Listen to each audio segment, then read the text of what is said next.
philosophy is to work with nature instead of working against nature. Grupo Cordonio is a family-owned wine company. With 6 wineries in Spain, California and Argentina, it is one of the largest wine producers in the world. Their most famous wine is Reinhardt, which is produced using only sustainable viticulture practices at a 3,000-hectare vineyard in Catalonia, close to Barcelona. We have done sustainable practices maybe 20 years ago. We didn't even know that this word, or we didn't know that this was called sustainable or nothing, but we started learning that maybe instead of spraying every week, spray only 2 or 3 times per year.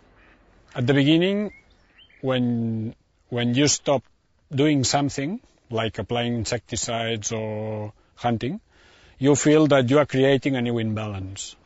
But sooner by sooner, this recovers a natural balance again. And this is a question of patience, just to wait the nature make its own way.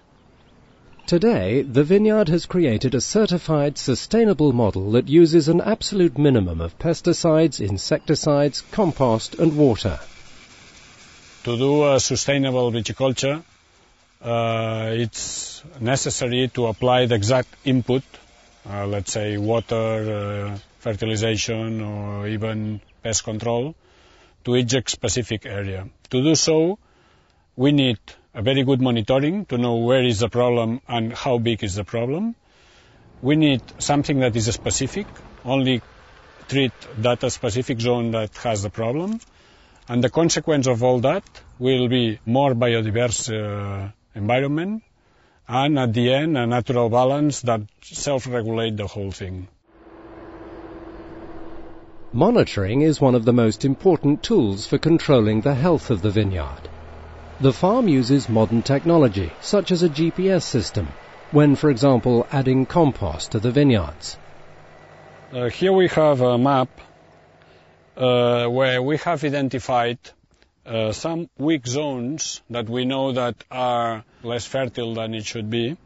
So having this technology, we are able to apply the natural compost only in these zones. Instead of applying the natural compost in the whole block, what we do is apply it only on those zones that we know that they are weaker than should be.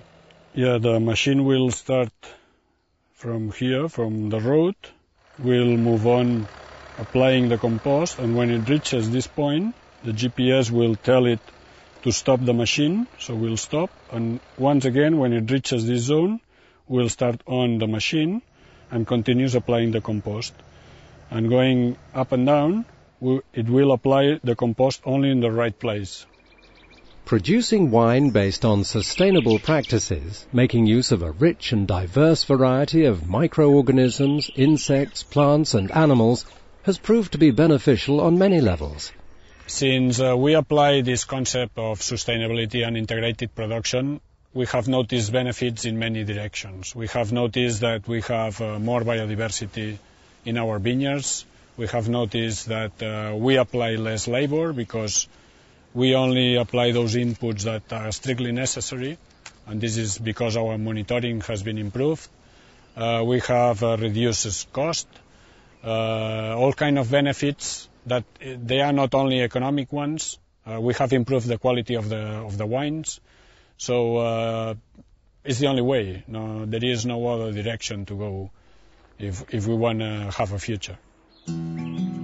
One of the many sustainable practices the vineyard employs is the use of cover crops. Every second row, the space between the vines is covered with planted or natural crops, depending on the condition of the soil. This helps to limit soil erosion, adds nutrients back into the soil, improves water penetration and increases the biodiversity within the vineyard. The cover crops are left untouched throughout the growing season, and after the harvest they're ploughed back into the soil and allowed to decompose naturally. Having a cover crop, we have much more diversity and complexity within the soil. It's not a monoculture. Here we have a blend of grasses or leguminous, cruciferous, different types of weeds. This is the nice thing when you see plenty of life. There is all kind of very small insects. In a cultivated soil there is nothing.